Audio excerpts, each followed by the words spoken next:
في معبد فيلة هنا يا جماعة موثقين فيه طريقة الاحتفال بالمولود الجديد اللي هم عاملين هنا أعمدة على هيئة السبع حتحورات اللي هم السبوع بتاعنا احنا المصري. عشان بس تبقوا عارفين ان احنا فكرة السبوع دي فكرة مصرية.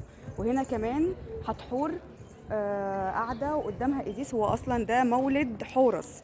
المعبد ده معمول عشان خاطر يقولك ان هنا حورس كان مولود في المعبد ده.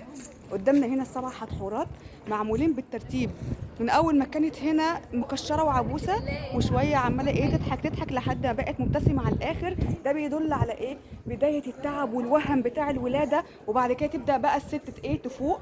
كلهم معمولين على هيئه حتحور اللي هي طبعا رمز الامومه.